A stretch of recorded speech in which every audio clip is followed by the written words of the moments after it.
안녕하세요. 사유의 서재, 톨스토이, 참회록, 시작합니다.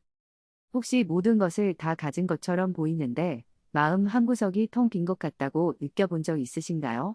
세계적인 대문호, 행복한 가정, 부족함 없는 재산. 레프 톨스토이는 이 모든 것을 누렸습니다.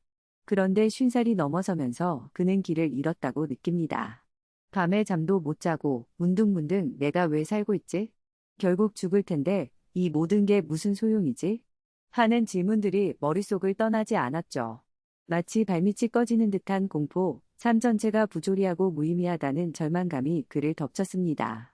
이 책 참회록은 바로 그 깊은 절망이 구렁텅이에서 톨스토이가 어떻게 빠져나오려 했는지 삶의 의미를 찾아 헤매었던 그의 처절하고 솔직한 고백을 담고 있습니다. 성공의 정점에서 마주한 실존적 위기, 그리고 그 답을 찾아가는 톨스토이의 여정을 함께 따라가 보겠습니다. 이 이야기는 겉보기에는 성공적인 삶의 정점에 서 있던 한 인간이 어느 날 문득 자신의 삶 전체가 거대한 물음표 앞에 멈춰서는 지점에서 시작됩니다. 레프 톨스토이, 그는 이미 전쟁과 평화, 안나 카레니나와 같은 불멸의 걸작들을 통해 러시아를 넘어 세계적인 명성을 얻은 대문호였습니다.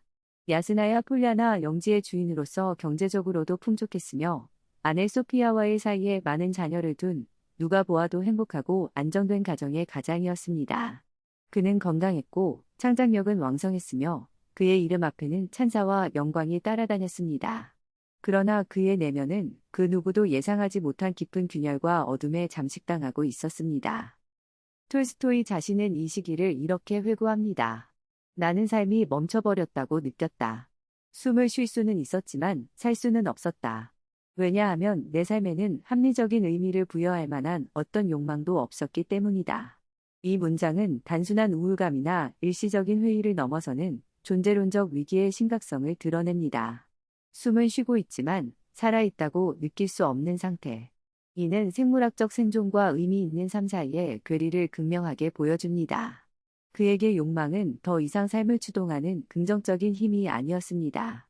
어떤 욕망도, 심지어 가장 기본적인 생존 욕구마저도 그의 이성이 납득할 만한 의미를 제공하지 못했기 때문입니다. 그가 마주한 질문은 지극히 근본적이었습니다. 내 삶은 무슨 의미가 있는가? 내가 지금 하고 있는 일, 그리고 앞으로 하게 될 모든 일들의 최종 결과는 무엇인가? 결국 피할 수 없는 죽음 앞에서 나의 존재는 어떤 가치를 지니는가? 이러한 질문들은 그의 정신을 끊임없이 파고들었고 마치 풀 수 없는 수수께끼처럼 그의 영혼을 짓눌렀습니다.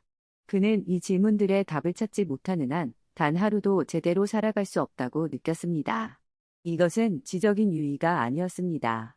그의 생존 자체가 걸린 절박한 문제였습니다. 톨스토이는 이 상태를 영적 죽음이라고 표현합니다. 육체는 살아 숨쉬고 활동하지만 삶의 방향과 목적을 상실한 영혼은 이미 죽은 것과 다름없다는 인식입니다. 그는 자신이 이전에 추구했던 모든 가치들, 즉 예술적 성취, 명성, 부, 가족의 행복마저도 이 근본적인 질문 앞에서는 허무하게 느껴진다고 고백합니다.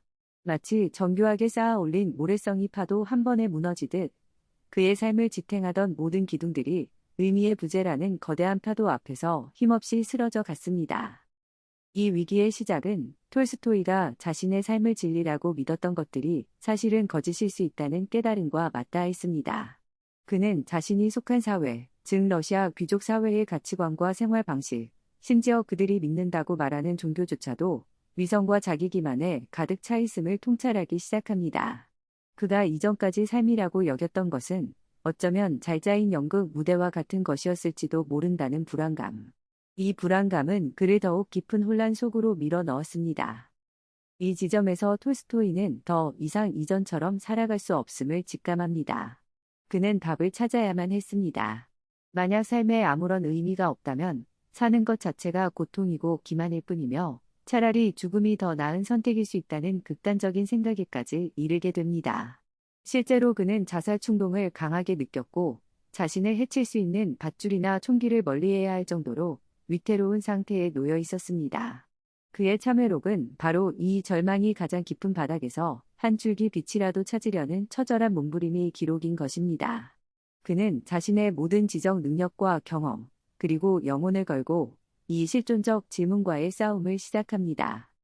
톨스토이가 마주한 삶의 의미에 대한 질문은 인류가 존재해 온 이래 끊임없이 던져져 온 질문이기도 합니다. 하지만 톨스토이에게 이 질문이 더욱 절박하고 고통스러웠던 이유는 그가 이전에 맛보았던 성공과 성취가 역설적으로 그 질문에 무게를 더했기 때문입니다. 모든 것을 가졌다고 생각했을 때 찾아온 공허함은 아무것도 가지지 못했을 때의 갈망과는 또 다른 차원의 절망을 안겨주었습니다. 그는 이제껏 자신이 쌓아 올린 삶의 토대가 근본적으로 잘못되었을지도 모른다는 끔찍한 가능성 앞에서 자신의 존재 전체를 걸고 새로운 길을 모색해야만 했습니다. 이 과정은 지적 탐구인 동시에 그의 영혼을 뒤흔드는 실존적 투쟁이었습니다. 그는 먼저 자신이 가장 신뢰했던 도구, 즉 이성과 지식을 통해 해답을 찾아 나서기로 결심합니다. 톨스토이는 자신의 실존적 위기 앞에서 가장 먼저 인류가 쌓아 올린 지식에 보고, 즉 과학과 철학의 기대를 걸었습니다. 그는 당대 최고의 지성인이었고 합리적 이성을 통해 세계를 이해하고 문제를 해결할 수 있다는 믿음을 어느 정도 가지고 있었습니다. 따라서 그는 자신의 고통스러운 질문, 내 삶은 무슨 의미가 있는가?에 대한 답을 학문의 영역에서 찾고자 했습니다. 먼저 그는 과학의 문을 두드렸습니다. 19세기 후반은 과학이 눈부신 발전을 이루며 세계를 설명하는 가장 강력한 도구로 부상하던 시대였습니다. 다윈의 진화론, 물리학과 화학의 발전은 우주와 생명의 작동 원리를 밝혀내는 듯 보였습니다. 톨스토이는 이러한 과학적 지식들이 어쩌면 삶의 근본적인 의미에 대한 실마리를 제공해 줄 수 있지 않을까 기대했습니다. 그는 실험과학과 추상과학 두 가지 방향 모두를 탐구했습니다. 실험과학, 예를 들어 생물학, 화학, 물리학 등은 그에게 세계가 어떻게 작동하는지에 대한 방대한 지식을 제공했습니다. 세포의 분열, 원자의 결합, 천체의 운행 등 자연현상의 인과관계를 명확하게 설명해 주었습니다. 그러나 톨스토이는 곧 깊은 실망에 빠집니다. 과학은 어떻게, how에 대해서는 놀랍도록 정확하고 상세하게 설명했지만 정작 그가 던진 질문, 왜, why에 대해서는 침묵했기 때문입니다. 그는 이렇게 말합니다. 과학은 현상의 인과관계에만 관심을 가질 뿐 삶의 의미라는 질문 자체를 다루지 않는다. 오히려 과학은 그 질문을 무의미한 것으로 치부하려는 경향이 있다. 예를 들어 과학은 인간이 어떻게 태어나고 어떻게 성장하며 어떻게 죽는지 그 과정을 설명할 수 있습니다. 하지만 왜 태어났는가, 왜 살아야 하는가, 죽음 이후에는 무엇이 있는가? 와 같은 질문 앞에서는 속수무책이었습니다. 과학은 삶의 작동 방식은 설명했지만 삶의 목적이나 가치에 대해서는 아무런 답도 제시하지 못했습니다. 오히려 과학적 세계관 속에서 인간은 우연의 산물이며 죽음 이후에는 완전한 소멸만이 기다리는 존재로 비춰질 뿐이었습니다. 이는 톨스토이의 절망감을 더욱 깊게 만들었습니다. 그는 과학이 제공하는 답이 자신의 질문과는 전혀 다른 차원의 이야기임을 깨달았습니다.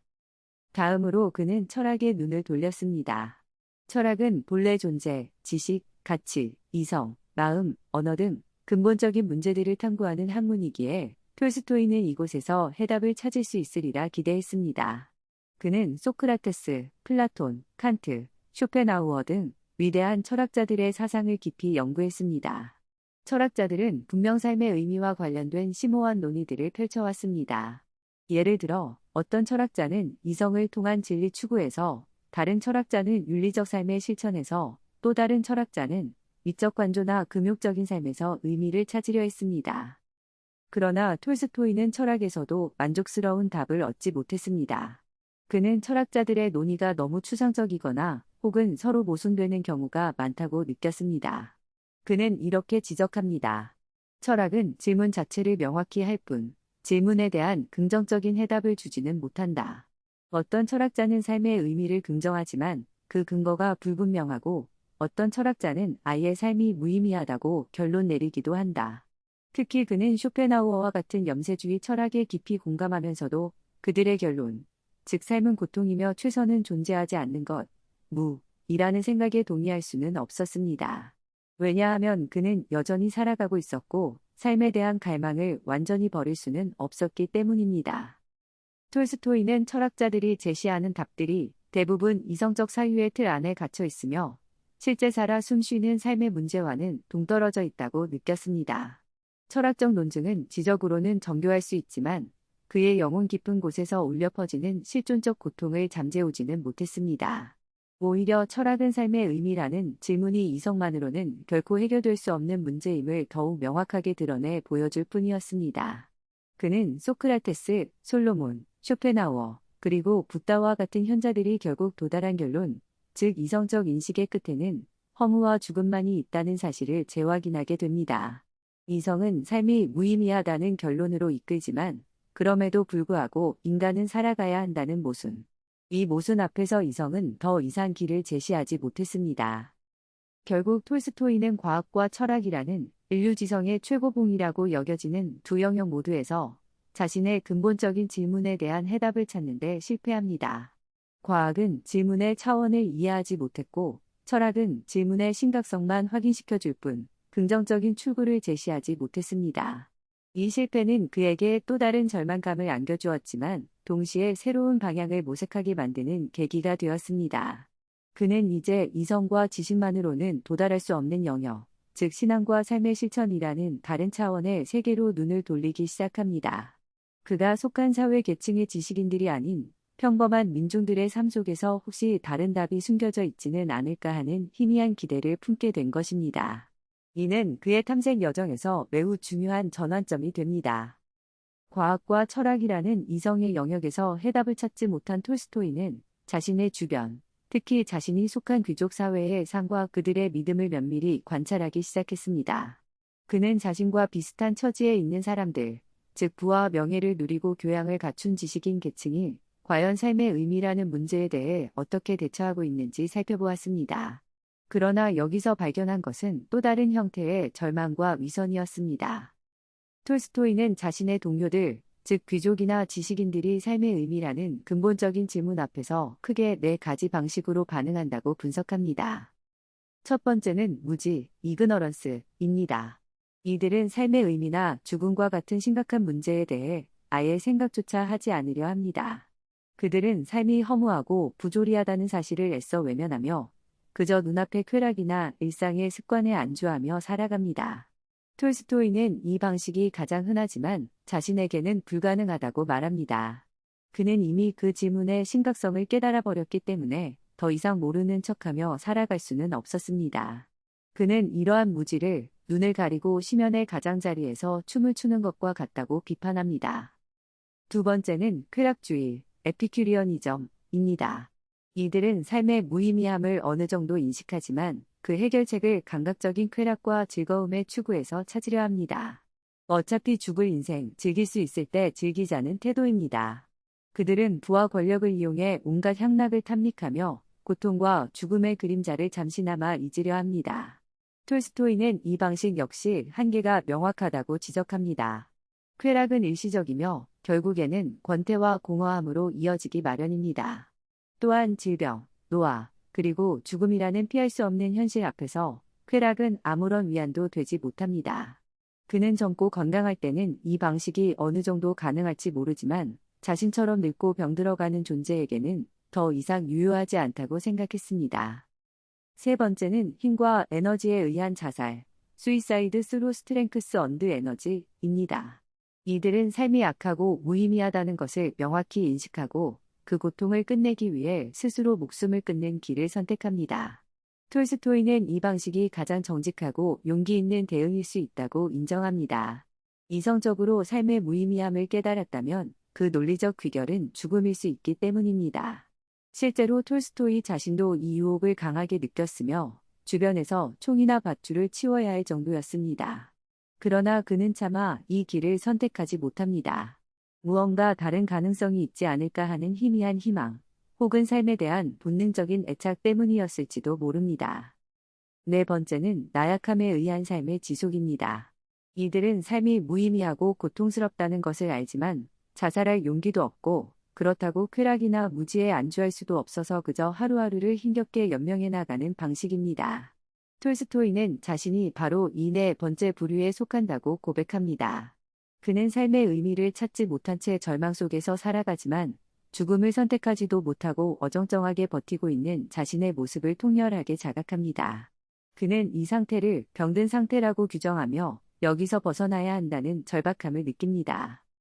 이러한 관찰을 통해 톨스토이는 자신이 속한 사회 계층의 사람들이 삶의 의미라는 질문 앞에서 얼마나 취약하고 기만적인 방식으로 살아가고 있는지를 깨닫습니다. 그들이 믿는다고 말하는 종교, 즉 러시아 정교회 역시 형식적인 의례와 교리에 치중할 뿐, 실제 삶의 고통과 죽음의 문제에 대한 진정한 해답을 제공하지 못하는 것처럼 보였습니다. 귀족 사회의 신앙은 사회적 관습이나 위선의 도구일 뿐, 영혼의 갈증을 채워주는 생명수가 아니었습니다. 톨스토이는 특히 지식인들의 오만함을 비판합니다.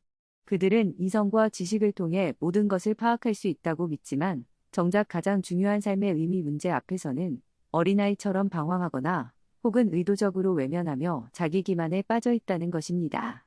그는 자신이 평생 동안 추구해온 학문과 예술, 그리고 세련된 삶의 방식이 오히려 진정한 삶의 의미로부터 자신을 멀어지게 만들었을지도 모른다는 뼈아픈 성찰에 이르게 됩니다. 이처럼 자신의 사회 계층과 지식인 사회에 대한 깊은 환멸은 톨스토이로 하여금 전혀 다른 세계, 즉 평범한 민중들의 삶과 신앙에 주목하게 만드는 결정적인 계기가 됩니다. 그는 생각했습니다.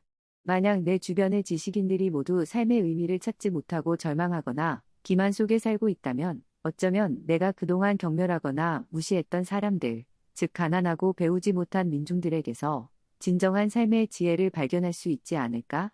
이 질문은 그의 탐색 여정을 새로운 국면으로 이끌게 됩니다. 그는 이제 자신의 서재와 살롱을 벗어나 들판에서 땀 흘려 일하는 농민들의 삶 속으로 시선을 돌리기 시작합니다. 자신이 속한 귀족 사회와 지식인 계층의 삶에서 깊은 환멸과 공허함을 느낀 톨스토이는 마침내 전혀 다른 집단의 사람들에게로 눈을 돌립니다. 바로 러시아의 광대한 땅 위에서 묵묵히 살아가고 있는 평범한 민중들, 특히 농민들이었습니다. 이전까지 그는 귀족으로서 그들을 내려다보거나 계몽의 대상으로 여겼을지 모릅니다. 그러나 이제 그는 절박한 심정으로 그들의 삶 속에서 자신이 놓치고 있는 무언가가 있지 않을까 하는 기대를 품고 그들을 관찰하기 시작합니다. 톨스토이가 민중들의 삶에서 발견한 것은 놀라운 것이었습니다. 그들은 대부분 가난했고 교육받지 못했으며 고된 육체노동과 질병, 그리고 억압 속에서 살아가고 있었습니다. 톨스토이 자신이 보기에 그들의 삶은 고통과 고난의 연속이었습니다. 그런데 역설적이게도 톨스토이는 그들에게서 자신이 그토록 찾아 헤매던 삶의 의미와 평화를 발견하게 됩니다. 그는 민중들이 자신과 같은 지식인들처럼 삶의 의미에 대해 복잡하게 고뇌하거나 절망하지 않는다는 점에 주목했습니다. 그들은 죽음을 두려워하지 않았고 오히려 담담하게 받아들이는 것처럼 보였습니다. 그들은 고통스러운 현실 속에서도 불평하거나 좌절하기보다는 주어진 삶을 묵묵히 살아내며 그 안에서 기쁨과 만족을 찾는 듯했습니다. 톨스토이는 궁금했습니다. 어떻게 이것이 가능한가? 교육받고 모든 것을 가진 나는 삶의 의미를 찾지 못해 절망하는데 아무것도 가지지 못한 저들은 어떻게 저토록 평온하게 살아갈 수 있는가? 그 해답은 바로 그들의 신앙에 있었습니다. 톨스토이가 발견한 것은 민중들의 삶이 그들의 신앙과 분리될 수 없을 정도로 깊이 결합되어 있다는 사실이었습니다. 그들의 신앙은 톨스토이가 비판했던 귀족 사회의 형식적이고 위선적인 종교와는 달랐습니다. 그것은 교리나 의례에 대한 지적인 이해보다는 삶의 모든 순간에 스며들어 있는 실천적인 믿음이었습니다. 톨스토이는 민중들의 신앙이 그들에게 다음과 같은 것들을 제공한다고 분석합니다. 첫째, 삶의 의미와 목적. 민중들은 신의 뜻에 따라 살아가는 것이 삶의 목적이라고 믿었습니다. 그들은 자신의 삶이 더 큰 존재, 즉 신과 연결되어 있으며 현세의 삶은 영원한 삶을 위한 준비 과정이라고 생각했습니다. 이러한 믿음은 그들의 고된 노동과 고통에 의미를 부여했습니다. 그들은 단순히 생존을 위해 일하는 것이 아니라 신이 부여한 소명을 다하고 있다고 여겼습니다. 둘째, 고통과 죽음에 대한 수용. 신앙은 민중들이 삶의 고통과 죽음을 피할 수 없는 현실로 받아들이게 했습니다. 그들은 고통을 신의 시련이나 연단의 과정으로 이해했으며 죽음을 끝이 아니라 영원한 생명으로 나아가는 문으로 여겼습니다. 이러한 믿음은 톨스토이를 그토록 괴롭혔던 죽음에 대한 공포를 극복하게 하는 힘을 주었습니다. 톨스토이는 병들거나 죽어가는 농민들이 보여주는 놀라운 평온함과 담담함에 깊은 감명을 받습니다. 셋째, 공동체적 유대와 사랑. 민중들의 신앙은 개인적인 차원을 넘어 공동체 전체를 하나로 묶는 역할을 했습니다. 그들은 서로 돕고 나누며 함께 일하고 함께 기도했습니다. 이러한 유대감 속에서 그들은 소속감과 안정감을 느꼈으며 이는 개인의 실존적 고독감을 완화시켜 주었습니다. 톨스토이는 지식인 사회의 개인주의와 경쟁적인 분위기와는 대조적인 민중 공동체의 따뜻함과 연대의식에 주목했습니다. 넷째, 노동의 신성함. 민중들은 육체 노동을 천한 것이 아니라 신성한 것으로 여겼습니다. 그들은 땀 흘려 일하는 과정 자체에서 삶의 가치를 발견했으며 노동을 통해 자연과 그리고 신과 교감한다고 느꼈습니다. 이는 노동을 경시하고 지적인 활동만을 중요하게 여기던 귀족 사회의 가치관과는 정반대되는 것이었습니다. 톨스토이는 이러한 관찰을 통해 충격적인 결론에 도달합니다. 진정한 삶의 의미는 이성적 지식이나 문명의 세련됨 속에 있는 것이 아니라 오히려 단순하고 소박한 민중들의 신앙적인 삶 속에 존재한다. 그는 자신이 그토록 찾아 헤맸던 답이 자신이 오랫동안 무시하고 경멸했던 사람들에게 이미 주어져 있었다는 사실을 깨닫습니다. 그러나 이 깨달음이 곧바로 톨스토이에게 평화를 가져다 준 것은 아닙니다. 그는 여전히 이성적인 지식인이었고 민중들의 신앙 속에 포함된 비합리적인 요소들, 예를 들어 기적 이야기나 복잡한 교리, 의례 등을 그대로 받아들이기는 어려웠습니다. 그는 민중들의 삶의 방식과 그들이 가진 신앙의 핵심은 받아들이고 싶었지만 그 껍데기는 거부하고 싶었습니다. 이제 톨스토이의 새로운 과제는 어떻게 하면 이성과 신앙 사이의 간극을 메울 수 있을까 하는 것이었습니다. 그는 민중들의 삶에서 발견한 진리를 자신의 이성으로도 납득할 수 있는 형태로 재구성하고 그것을 자신의 삶 속에서 실천할 수 있는 길을 찾아야 했습니다. 그는 민중들의 신앙 속에 담긴 합리적인 핵을 찾아내고 그것을 바탕으로 자신만의 새로운 신앙 체계를 구축하려는 노력을 시작합니다. 이는 그의 사상적 여정에서 또 한 번의 중요한 진전을 의미하며 그의 후기 사상과 삶의 방식을 결정짓는 핵심적인 과정이 됩니다. 그는 이제 믿는 것과 아는 것 사이의 긴장 속에서 새로운 길을 모색하기 시작합니다. 톨스토이는 평범한 민중들의 삶과 신앙 속에서 삶의 의미에 대한 실마리를 발견했지만 그것을 온전히 자신의 것으로 받아들이기까지는 또 다른 내적 투쟁을 겪어야 했습니다. 그는 합리적 이성을 중시하는 지식인이었고 민중들의 신앙 속에 포함된 많은 요소들, 특히 러시아 정교회의 교리와 의례들은 그의 이성과 충돌했습니다.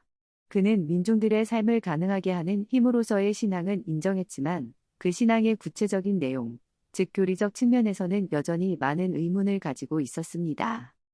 그는 민중들이 믿는 신앙의 내용을 자세히 살펴보기 시작했습니다. 삼위일체, 예수의 신성, 기적, 성사, 세례, 성찬 등 성상 숭배 등 정교회의 핵심 교리들을 검토했습니다.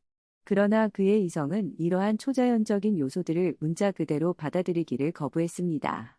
예를 들어 그는 신이 인간이 되어 태어나고 죽었다가 부활했다는 이야기를 역사적 사실로 믿기 어려웠습니다. 또한 복잡한 의례들이나 성직자 계급의 권위에도 회의적이었습니다. 그는 이러한 요소들이 신앙의 본질이라기보다는 오랜 세월 동안 인간에 의해 덧붙여진 비합리적인 껍데기일 수 있다고 생각했습니다. 이 지점에서 톨스토이는 깊은 딜레마에 빠집니다. 한편으로는 민중들의 신앙이 삶의 의미를 제공하는 유일한 길처럼 보였고, 다른 한편으로는 그 신앙의 구체적인 내용들이 자신의 이성과 양립할 수 없는 것처럼 느껴졌습니다. 그는 이렇게 고백합니다. 나는 살고 싶었고 삶의 의미를 찾고 싶었다. 그래서 나는 내 조상들이 살았던 것처럼 그리고 내 주변에 단순하고 평범한 사람들이 살고 있는 것처럼 믿으려 했다. 그러나 나는 그럴 수 없었다. 그의 이성은 끊임없이 질문을 던졌고 맹목적인 믿음을 거부했습니다. 이러한 내적 갈등 속에서 톨스토이는 신앙이란 무엇인가? 라는 질문을 근본적으로 다시 파고들기 시작합니다. 그는 신앙이 단순히 교리를 받아들이거나 의례에 참여하는 행위가 아닐 수 있다고 생각합니다. 어쩌면 신앙은 이성의 영역을 넘어서는 삶 자체를 가능하게 하는 근원적인 힘일지도 모른다는 생각에 이르게 됩니다.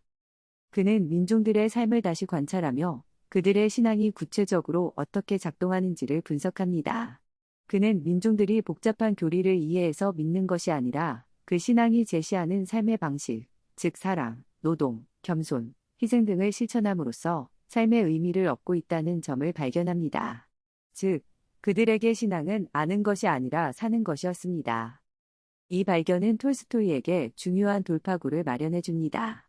그는 신앙의 핵심이 교리적 지식이나 초자연적 현상에 대한 믿음이 아니라 삶의 의미를 부여하는 힘 그 자체에 있다고 결론 내립니다. 그는 신앙을 다음과 같이 재정해야 합니다. 신앙이란 인간이 살아가는 방식에 대한 알미며 그 암 덕분에 인간은 살아간다.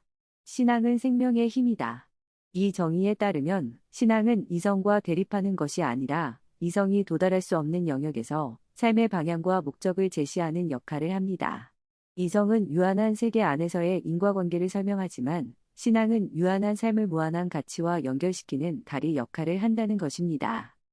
이러한 이해를 바탕으로 톨스토이는 정교회의 교리와 의례들을 다시 해석하기 시작합니다. 그는 문자적인 의미보다는 그 속에 담긴 윤리적이고 실천적인 가르침에 주목합니다. 예를 들어 그는 삼위일체나 예수의 신성 같은 교리 자체보다는 그 교리들이 궁극적으로 가리키는 사랑, 겸손, 자기희생과 같은 가치에 집중합니다. 그는 예수의 가르침, 특히 산상수훈, 마태복음 5-7장, 이야말로 인류가 따라야 할 가장 완전한 삶의 법칙이라고 확신하게 됩니다. 산상수훈에 담긴 비폭력, 원수사랑, 재물에 대한 초연함, 간음하지 말라는 가르침 등은 그가 추구해야 할 삶의 구체적인 지침이 되었습니다. 톨스토이는 이제 합리적 신앙 또는 이성적 기독교라고 부를 수 있는 자신만의 신앙관을 정립하게 됩니다. 이 신앙은 다음과 같은 특징을 지닙니다. 이성과의 조화 시도, 맹목적인 믿음을 거부하고 이성으로 이해하고 납득할 수 있는 신앙의 핵심을 추구합니다. 윤리 중심, 교리나 의례보다는 사랑, 비폭력, 노동, 금욕 등 윤리적 실천을 강조합니다. 기독교 가르침의 핵심 강조콜론 예수의 삶과 가르침, 특히 산상수훈을 신앙의 가장 중요한 기준으로 삼습니다. 제도권 교회 비판, 기존 교회의 권위, 교리, 의례의 형식주의와 위선을 비판하고 개인의 양심과 직접적인 신과의 관계를 중시합니다.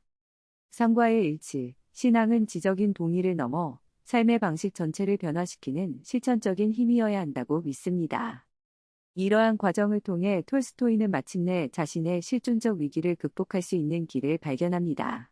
그는 더 이상 삶의 의미를 외부의 지식이나 성공에서 찾지 않고 자신의 내면에서 우러나오는 신앙과 그 신앙에 따른 삶의 실천 속에서 찾기로 결심합니다. 그는 이성과 신앙이 서로 배척하는 것이 아니라 각자의 역할을 통해 온전한 삶을 이루는 데 기여할 수 있다고 보았습니다. 이성은 삶의 수단을 제공하고 오류를 분별하게 해주며 신앙은 삶의 궁극적인 의미와 방향을 제시한다는 것입니다. 참회록은 바로 이 길고 고통스러운 탐색과 투쟁의 과정을 기록한 문서입니다. 그는 자신의 방황과 오류, 그리고 마침내 도달한 깨달음을 숨김없이 드러냄으로써 비슷한 고민을 안고 있는 다른 사람들에게 용기와 길잡이가 되고자 했습니다. 이 책을 통해 톨스토이는 단순히 과거를 고백하는 것을 넘어 앞으로 자신이 살아가야 할 새로운 삶의 청사진을 제시하고 있는 것입니다. 그의 후기상과 저작들은 모두 이참회록에서 발견한 신앙적, 윤리적 원칙들을 구체화하고 실천하려는 노력이 연장선상에 있다고 볼 수 있습니다. 그는 이제 대문으로서의 삶을 넘어 새로운 사상가이자 실천가로서의 길을 걷기 시작합니다. 톨스토이가 참회록을 통해 도달한 새로운 신앙관은 그의 삶 전체를 근본적으로 변화시키는 동력이 되었습니다. 그는 더 이상 이전처럼 살아갈 수 없음을 깨달았고 자신의 신념을 삶 속에서 구체적으로 실천하려는 치열한 노력을 시작합니다. 이는 단순한 내면의 변화를 넘어 그의 생활 방식, 가치관, 인간관계, 그리고 문학 활동에까지 깊은 영향을 미치게 됩니다. 그의 노년기는 바로 이 새로운 삶의 원칙들을 구현하려는 과정에서 겪게 되는 이상과 현실 사이의 갈등, 그리고 끊임없는 자기 성찰과 실천으로 점철됩니다. 첫째, 생활 방식의 급격한 변화가 나타납니다. 톨스토이는 자신이 비판했던 귀족 사회의 사치와 위선적인 삶에서 벗어나고자 했습니다. 그는 민중들의 삶에서 발견한 가치, 즉 소박함, 노동, 금욕을 자신의 삶에 적용하기 시작했습니다. 육체노동, 그는 글쓰기 외에 많은 시간을 농사일, 구두 만들기, 땔감 마련 등 직접적인 육체노동에 할애했습니다. 이는 단순히 건강을 위한 활동이 아니라 노동의 신성함을 믿고 민중들과의 유대를 강화하려는 신념의 표현이었습니다. 그는 노동을 통해 삶의 진정한 의미와 기쁨을 느낄 수 있다고 믿었습니다. 검소한 생활, 그는 값비싼 옷 대신 농민들이 입는 소박한 옷을 즐겨 입었고 음식도 채식을 중심으로 간소하게 먹었습니다. 그는 육식과 술, 담배를 인간의 영혼을 타락시키는 해로운 것으로 간주하고 멀리했습니다. 이러한 금욕적인 생활은 육체적 욕망을 절제하고 정신적, 영적 성장을 추구하려는 의지의 표현이었습니다. 재산에 대한 태도, 변화, 톨스토이는 사유재산 제도를 악의 근원으로 간주하게 됩니다. 그는 자신의 막대한 재산과 저작권 수입이 자신의 신념과 모순된다고 생각했고, 이를 포기하거나 가난한 사람들에게 나누어 주려고 시도했습니다. 이는 그의 아내 소피아를 비롯한 가족들과의 심각한 갈등을 야기하는 주요 원인이 됩니다. 둘째, 새로운 사상의 정립과 전파에 힘씁니다. 톨스토이는 참회록 이후 자신이 종교적, 철학적, 사회적 사상을 담은 다양한 글들을 발표합니다. 후기 저작 활동, 교의신학 비판, 나의 신앙, 인생론, 예술이란 무엇인가, 신의 나라는 내 안에 있다, 부활 등 그의 후기 저작들은 대부분 그의 새로운 신념 체계를 설명하고 변호하며 사회를 비판하고 개혁하려는 의도를 담고 있습니다.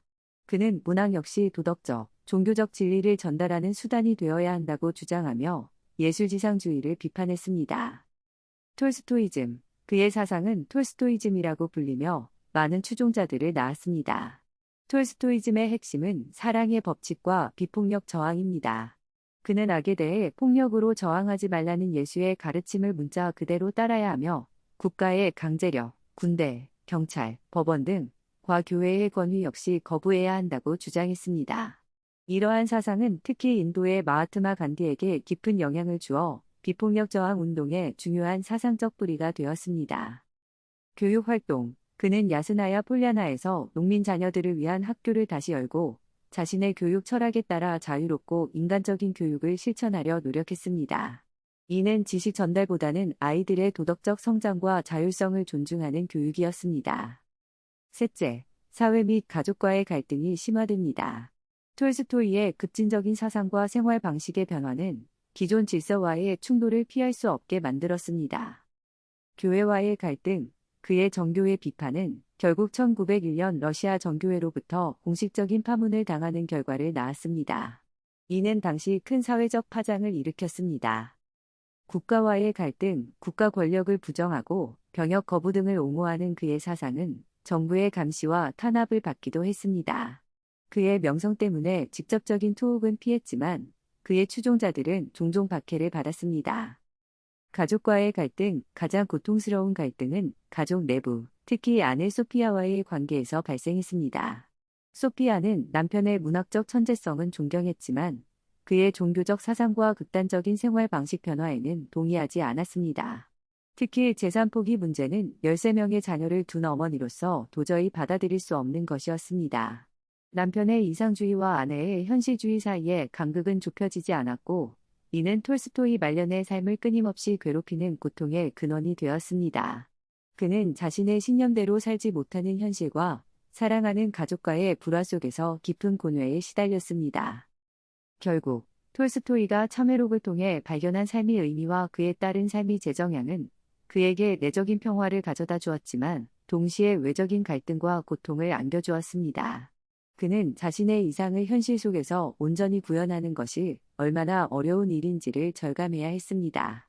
그의 노년기는 자신의 신념을 지키려는 고독한 투쟁이자 이상과 현실 사이에서 끊임없이 번민하는 한 위대한 영혼의 초상이었습니다.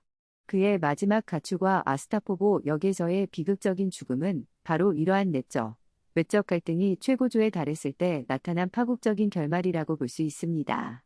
참회록은 그의 삶이 후반부를 이해하는 열쇠이자 그가 남긴 모든 사상과 행동이 출발점이 되는 중요한 기록입니다. 톨스토이의 참회록은 단순히 한 개인이 내적 고백을 넘어 19세기 러시아와 유럽 사회의 지성사적, 종교적, 사회적 맥락 속에서 그 의미를 파악할 때 더욱 깊이 이해될 수 있습니다.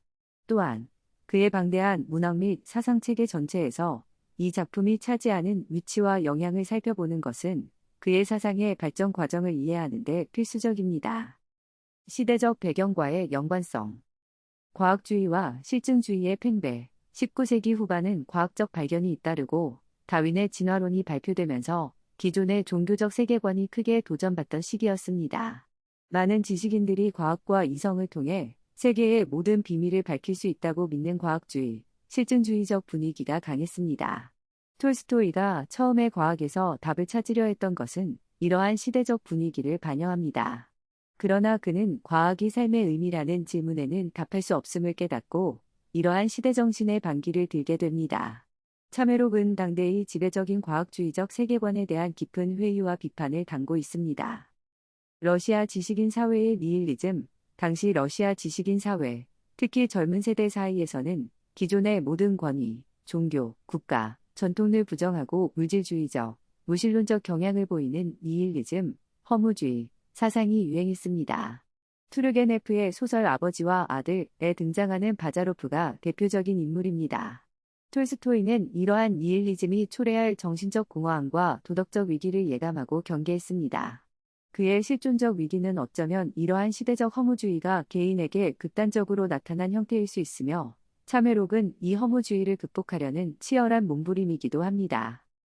러시아 정교회의 형식화와 민중신앙. 톨스토이가 비판했던 러시아 정교회는 당시 국가와 긴밀하게 결합되어 있었고 일부에서는 형식적인 의례와 권위주의에 치우쳐 민중들의 실제 삶과 유리되어 있다는 비판이 제기되기도 했습니다. 반면 민중들 사이에서는 정교회 전통에 뿌리를 두면서도 그들만의 소박하고 실천적인 신앙이 면면이 이어져 내려오고 있었습니다. 톨스토이가 귀족 사회의 종교를 비판하고 민중 신앙에서 길을 찾은 것은 이러한 러시아의 복합적인 종교적 상황과 관련이 깊습니다. 그는 제도화된 종교가 아닌 살아있는 신앙, 삶과 결부된 신앙을 갈망했던 것입니다. 사회개혁 운동과 인민주의, 나로드니키 운동. 19세기 러시아에서는 농노 해방 이후에도 여전히 전제 정치와 사회적 불평등이 심각했고 이를 개혁하려는 다양한 사회운동이 일어났습니다. 특히 인민주의자, 나로드니키들은 지식인들이 민중 속으로 들어가 그들을 계몽하고 함께 사회를 변혁해야 한다고 주장했습니다. 톨스토이가 민중에게 관심을 돌리고 그들의 삶에서 배우려 한 것은 이러한 인민주의 운동과 일정한 연관성을 갖지만 그는 정치적 혁명보다는 개인의 내면적 변화와 윤리적 실천을 통한 사회개혁을 더 중요하게 생각했다는 점에서 차이가 있습니다. 톨스토이 사상체계 내에서의 위치. 전기 문학과의 단절과 연속성. 차메록은 톨스토이의 삶과 사상을 전기와 후기로 나누는 분기점으로 간주됩니다. 전쟁과 평화, 안나 카레니나와 같은 전기 대작들이 인간 삶의 복잡한 양상과 심리를 사실적으로 묘사하는 데 중점을 두었다면 차메록 이후의 후기 작품들은 보다 직접적으로 종교적, 도덕적 메시지를 전달하고 사회를 비판하는 경향이 강해집니다. 하지만 단절만 있는 것은 아닙니다. 전기 작품들 속에서도 이미 삶의 의미에 대한 탐색, 피에르 베조오프, 레빈 등 죽음에 대한 성찰, 위선적인 상류사회에 대한 비판 등 차메록에서 본격화되는 주제들이 싹이 나타나고 있습니다. 차메록은 이러한 문제의식이 작가 개인이 실존적 위기와 결합되어 폭발적으로 터져 나온 결과라고 볼 수 있습니다. 톨스토이즘의 출발점. 차메록에서 발견한 신앙적, 윤리적 원칙들은 이후 톨스토이즘으로 알려진 그의 독특한 사상체계의 기초가 됩니다. 사랑의 법칙, 비폭력 저항, 국가와 교회의 부정, 노동의 신성함, 사유재산 비판, 금욕주의 등 톨스토이즘의 핵심 요소들은 대부분 차메록에서 그 뿌리를 찾을 수 있습니다. 그의 후기 저작들은 이러한 원칙들을 더욱 상세하게 설명하고 발전시키는 과정이라고 할 수 있습니다. 부활, 과의 연관성. 톨스토이의 마지막 장편소설인 부활, 차메록 이후 정립된 그의 사상을 문학적으로 집대성한 작품으로 평가받습니다. 주인공 네을류도프가 과거의 죄를 참회하고 새로운 삶을 찾아가는 과정은 톨스토이 자신의 경험과 사상을 반영하고 있으며 소설 전반에 걸쳐 당시 러시아 사회의 부조리, 법정, 감옥, 교회, 토지 문제 등에 대한 날카로운 비판과 함께 사랑과 용서, 비폭력 저항의 메시지가 강조됩니다. 부활, 은참회록에서 시작된 톨스토이의 정신적 여정이 도달한 하나의 중요한 귀결점을 보여줍니다. 동시대의 위대한 러시아 작가인 도스토옙스키 역시 인간 영혼의 깊은 심연과 신앙의 문제를 치열하게 탐구했습니다. 하지만 두 사람은 문제에 접근하는 방식과 결론에서 차이를 보입니다. 톨스토이가 이성적인 탐구를 거쳐 합리적이고 윤리적인 신앙에 도달하려 했다면 도스토옙스키는 인간의 비합리성, 고통과 죄의 문제를 더욱 깊이 파고들며 역설적이게도 그 심연 속에서 신앙의 필요성을 역설하는 경향이 있습니다. 또한 톨스토이가 제도권 교회를 강하게 비판한 반면 도스토옙스키는 러시아 정교의 전통에 대해 보다 긍정적인 태도를 보입니다. 또한 덴마크의 철학자 키르케고르 역시 톨스토이처럼 이성의 한계를 절감하고 신앙의 중요성을 강조한 실존주의 철학의 선구자입니다. 두 사람 모두 주관적인 진리와 결단을 중시했지만 키르케고르가 신앙을 역설과 도약으로 이해하며 이성과의 긴장 관계를 더욱 강조한 반면 톨스토이는 이성과 신앙의 조화를 모색하며 윤리적 실천을 통한 점진적인 접근을 강조하는 측면이 있습니다. 그리고 톨스토이의 비폭력 저항 사상은 인도의 독립운동 지도자 간디에게 직접적인 영향을 미쳤습니다. 간디는 톨스토이의 저작 신의 나라는 내 안에 있다를 읽고 깊은 감명을 받았으며 남아프리카에서 농장을 세울 때 톨스토이 농장이라고 이름 붙이기도 했습니다. 두 사람은 서신을 교환하며 사상적 교류를 나누었고 톨스토이의 비폭력 사상은 간디의 사티아그라하, 진리파지 운동의 중요한 이론적 토대가 되었습니다. 이처럼 톨스토이의 참회록은 단순히 한 개인이 고뇌를 넘어 당대의 사상적 흐름과 사회적 문제, 그리고 인류 보편의 실존적 질문과 깊이 연결되어 있습니다. 그의 처절한 자기 성찰과 탐구는 이후 그의 삶과 사상 전체를 규정했을 뿐만 아니라 시대를 넘어 많은 사람들에게 깊은 울림과 영감을 주고 있습니다. 이 책을 읽는 것은 톨스토이라는 거인의 내면 세계를 탐험하는 여정이자 우리 자신의 삶의 의미를 되돌아보게 하는 성찰의 기회가 될 것입니다. 톨스토이의 참회록은 그 내용이 진솔함과 깊이만큼이나 그것이 쓰여지고 전달되는 방식, 즉 문체와 구조에 있어서도 주목할 만한 특징을 지닙니다. 이 작품은 단순히 사상을 나열하는 논문이 아니라 한 인간의 절박한 내면 풍경을 생생하게 그려내는 문학적 힘을 동시에 지니고 있습니다.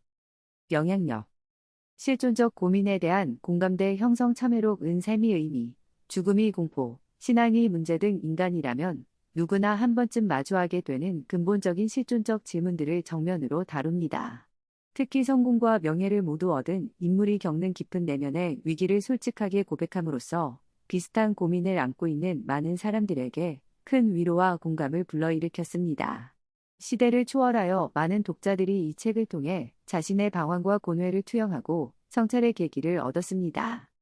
톨스토이즘의 확산과 실천 운동 참회록은 톨스토이 후기 사상, 즉 톨스토이즘의 출발점이자 핵심적인 내용을 담고 있습니다. 이 책을 통해 그의 사상에 감화된 많은 사람들이 러시아뿐만 아니라 전 세계적으로 생겨났습니다. 이들은 톨스토이의 가르침에 따라 비폭력, 평화주의, 채식주의, 금욕적인 삶, 공동체 생활 등을 실천하려 노력했으며 톨스토이 공동체를 형성하기도 했습니다. 그의 사상은 단순한 이론을 넘어 구체적인 삶의 방식으로 받아들여졌습니다. 비폭력 저항 사상의 전파, 간디 등 톨스토이가 참회록 이후 발전시킨 비폭력 저항 사상은 마하트마 간디에게 결정적인 영향을 미쳤습니다. 간디는 톨스토이를 자신의 스승 중 한 명으로 여겼으며 그의 사상을 인도 독립운동의 핵심 원리인 사티아그라하로 발전시켰습니다. 이후 마틴 루터 킹 주니어를 비롯한 많은 평화운동가와 민권운동가들이 톨스토이 간디로 이어지는 비폭력 저항의 전통을 계승했습니다. 참회록은 이러한 거대한 평화운동이 사상적 수원지 중 하나라고 할 수 있습니다. 종교와 신앙에 대한 새로운 관점 제시, 톨스토이는 참회록에서 제도화된 교회의 형식주의와 교조주의를 비판하고 이성과 양심에 따른 합리적이고 윤리적인 신앙을 강조했습니다. 이는 기존의 종교적 권위의 의문을 제기하고 개인의 주체적인 신앙 탐구를 중요하게 생각하는 사람들에게 큰 영향을 미쳤습니다. 그의 사상은 자유주의 신학이나 종교다원주의적 관점과도 연결될 수 있는 지점들을 제시하며 신앙의 본질에 대한 끊임없는 질문을 던지게 합니다. 문학가에서 사상가로의 전환 참회록, 은 톨스토이 자신이 위대한 소설가에서 종교 사상가, 사회개혁가로 변모하는 과정을 보여주는 상징적인 작품입니다. 이는 예술가의 사회적 역할과 책임에 대한 논의를 불러일으켰으며 문학이 단순히 미적 즐거움을 넘어 인간의 삶과 사회를 변화시키는 힘을 가질 수 있다는 가능성을 보여주었습니다. 다양한 해석과 비판. 심리학적 해석. 일부 비평가들은 톨스토이의 위기를 중년기에 흔히 나타날 수 있는 심리적 불안이나 우울증의 관점에서 해석하기도 합니다. 그의 극심한 죽음 공포나 삶의 의미에 대한 집착을 신경증적인 증상으로 보거나 아버지로서의 역할 변화, 창조력의 고갈에 대한 불안 등이 복합적으로 작용한 결과로 분석하기도 합니다. 하지만 이러한 해석은 그의 고민을 단순히 개인적인 심리 문제로 축소시킬 위험이 있다는 비판도 있습니다. 사상적 일관성 및 완성도에 대한 비판. 톨스토이가 참회록에서 제시하는 합리적 신앙이 과연 논리적으로 완결성이 있는지에 대한 비판도 제기됩니다. 그의 이성과 신앙의 조화 시도가 결국에는 이성으로 설명할 수 없는 신앙의 영역을 완전히 해소하지 못하며 여전히 모순과 긴장을 안고 있다는 지적입니다. 또한 그가 정교의 전통 전체를 너무 단순화하여 비판하고 자신의 해석만이 유일하게 합리적이라고 주장하는 독단적인 측면이 있다는 비판도 있습니다. 귀족적 한계에 대한 비판. 톨스토이가 민중의 삶과 신앙을 이상화하는 경향이 있으며 그 자신이 귀족으로서의 특권을 완전히 버리지 못한 채 민중의 삶을 관념적으로만 이해하려 했다는 비판도 있습니다. 그의 노동 실천이나 소박한 삶의 추구가 여전히 귀족적인 자기 만족이나 위선적인 제스처로 비춰질 수 있다는 것입니다. 또한 그의 사상이 개인의 내면적, 윤리적 변화에 지나치게 집중한 나머지 사회 구조적인 문제 해결에는 소홀했다는 지적도 있습니다. 가족과의 관계에 대한 비판. 톨스토이가 자신의 이상을 추구하는 과정에서 가족, 특히 아내 소피아에게 가한 고통과 희생에 대한 비판적인 시각도 존재합니다. 그의 절대적인 신념 추구가 때로는 주변 사람들에 대한 배려, 부족이나 독선적인 모습으로 나타났으며 이상과 현실 사이의 타협을 거부함으로써 불필요한 갈등을 심화시켰다는 지적입니다. 이는 그의 위대함 이면에 있는 인간적인 한계와 모순을 보여주는 부분이기도 합니다. 종교적 관점에서의 비판. 전통적인 기독교 신학의 관점에서는 톨스토이가 예수의 신성이나 부활, 기적 등 기독교의 핵심 교리를 부정한 것을 비판합니다. 그의 합리적 신앙은 결국 기독교의 초월적인 차원을 거세하고 윤리적인 가르침만 남긴 인본주의적 종교에 가깝다는 것입니다. 정교회로부터 파문당한 것은 이러한 맥락에서 이해될 수 있습니다. 이처럼 톨스토이의 참회록은 찬사와 비판, 다양한 해석이 공존하는 복합적인 텍스트입니다. 그러나 이러한 논쟁 자체가 이 작품이 지닌 힘과 중요성을 반증하는 것이기도 합니다. 참회록은 단순히 과거의 기록으로 머무는 것이 아니라 끊임없이 현재의 독자들에게 말을 걸며 삶과 신앙, 이성과 의미에 대한 근본적인 질문들을 던지고 있습니다. 이 책을 읽는 경험은 톨스토이라는 한 거인의 영혼 속으로 들어가는 깊은 여정이자 우리 자신의 삶을 비추는 거울 앞에 서는 성찰의 시간이 될 것입니다. 이제 레프 톨스토이의 깊은 고뇌와 탐색의 여정을 담은 참회록, 이 해설을 마무리할 시간입니다. 우리는 세계적인 명성의 정점에서 삶의 의미를 잃고 절망의 나락으로 떨어졌던 한 위대한 영혼의 처절한 고백을 따라가 보았습니다. 그는 자신이 쌓아 올린 모든 지식과 경험, 즉 과학과 철학, 그리고 자신이 속한 사회의 가치관 속에서는 해답을 찾을 수 없음을 깨달았습니다. 오히려 그는 자신이 오랫동안 외면했던 평범한 민중들의 소박한 삶과 그들의 살아있는 신앙 속에서 희미한 빛을 발견했습니다. 톨스토이는 민중들의 신앙이 단순한 교리 암기가 아니라 삶의 고통과 죽음을 수용하고 노동과 사랑을 통해 하루하루를 살아나가게 하는 생명의 힘임을 통찰했습니다. 그는 이성과 신앙이 서로 배척하는 것이 아니라 각자의 자리에서 인간을 온전한 삶으로 이끌 수 있다고 믿게 되었습니다. 이성은 우리에게 세계를 이해하고 살아갈 도구를 주지만 신앙은 그 삶에 궁극적인 의미와 방향을 부여한다는 것입니다. 그는 교회의 형식적인 껍데기를 벗겨내고 예수의 가르침, 특히 산상수훈에 담긴 사랑과 비폭력, 자기 희생이라는 윤리적 핵심을 자신의 삶의 원리로 삼고자 했습니다. 참회록은 바로 이 고통스러운 자기 부정과 새로운 발견, 그리고 앞으로 나아갈 길에 대한 결단을 담은 기록입니다. 그의 진솔한 고백, 강렬한 비유, 그리고 치밀한 사유 과정은 우리로 하여금 삶의 근본적인 문제들에 대해 다시 한번 깊이 생각하게 만듭니다. 나는 왜 사는가? 무엇이 진정한 행복인가? 죽음 앞에서 나의 삶은 어떤 의미를 가질 수 있는가? 톨스토이가 던졌던 질문들은 오늘날 우리에게도 여전히 유효합니다. 물론, 그가 제시한 해답이나 그의 삶의 방식 모두를 우리가 그대로 받아들여야 하는 것은 아닙니다. 그의 사상에는 여전히 논쟁적인 지점들이 있으며 그의 삶 역시 이상과 현실 사이의 모순과 갈등으로 가득했습니다. 그러나 중요한 것은 그가 자신의 실존적 위기 앞에서 정직하게 고뇌하고 진리를 찾기 위해 모든 것을 걸고 탐색했으며 자신이 발견한 진리대로 살아가려고 치열하게 노력했다는 사실입니다. 톨스토이의 참회록은 우리에게 완벽한 답을 제공하기보다는 끊임없이 질문하고 탐구하는 삶의 자세를 보여줍니다. 그리고 우리 각자의 삶 속에서 진정한 의미를 찾아 나서는 여정의 동반자가 되어줄 수 있을 것입니다. 그의 고백을 통해 우리는 자신의 내면을 더 깊이 들여다보고 어쩌면 잊고 있었거나 외면하고 싶었던 삶의 중요한 질문들을 다시 마주할 용기를 얻을 수 있을 것입니다. 지금까지 사유의 서재 톨스토이 참회록과 함께 해주셔서 감사합니다. 여러분의 삶에도 깊은 성찰과 의미 있는 발견이 함께 하시기를 바랍니다.